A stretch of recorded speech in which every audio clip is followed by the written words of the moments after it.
Hello guys, welcome back to my YouTube channel. કેમ છો બધા? આઈ હોપ બધા મજામાં જશો. તો જય શ્રી કૃષ્ણ, ગુડ મોર્નિંગ. પણ ગુડ મોર્નિંગ તો છે નહીં. વાગી ગયા છે બપોરના 12:30 અને હવે જમવાનો ટાઈમ થઈ ગયો છે, પણ હજી રસોઈ બની નથી. હજી क्या बोला तूने? રસોઈ બનાવવાની બાકી છે. આજે સન્ડે છે એટલે બહુ લેટ થઈ ગયું છે, બહુ મોડું થઈ ગયું છે. કારણ કે યુગ ગયો તો હેર કટ કરાવવા માટે. જો હેર કટ કરીને આવી ગયો છે. યુગ, કેવા હેર કટ કરાવ્યા છે? Amazing! ત્યાં જઈને શું કીધું? આમ કાપવા ને આમ કાપવા? મેને મારા પપ્પાએ કીધું. તાર પપ્પાએ કીધું. અને અટાણે શું કરસ તું? ખાઉં છું. ખાસ ખાવા હાથે ટીવી. ટીવી. જો યુગને કેવી આદત છે કે જેવી ટીવી ચાલુ થાય એટલે કિચનમાંથી ડબ્બો લઈ અને પહોંચી જ જાય. જો ડબ્બો એનો અહીંયા જ હોય. ડબ્બો લઈ અને એ આવી જ જાય. ટીવી ચાલુ થઈ નથી ને એનું મોઢું ચાલુ થયું નથી.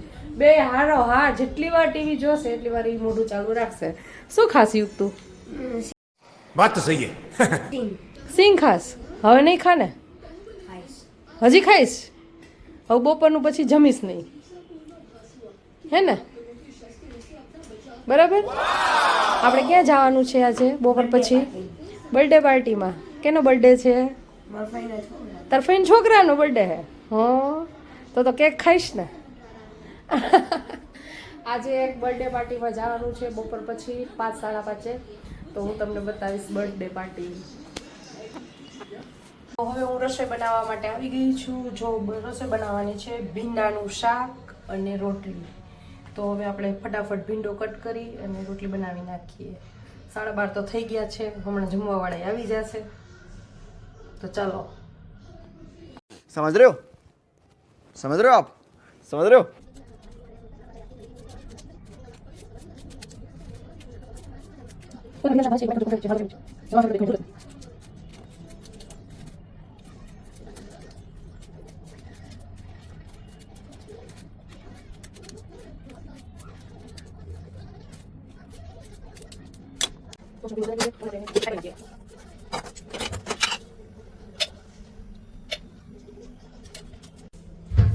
તો હવે ભીનું સુધારાઈ ગયું છે. તેલ મૂકી દીધું છે.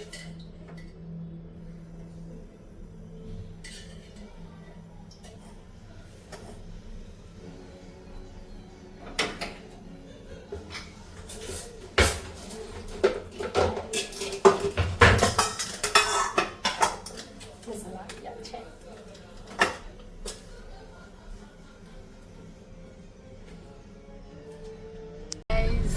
અમે રેડી થઈ ગયા છીએ. જો અમે જઈ રહ્યા છીએ બર્થડે પાર્ટીમાં. તમને હું ત્યાંનો નજારો દેખાડીશ કે કઈ રીતનું છે. હાલ અમે નીકળી ગયા છીએ જવા માટે.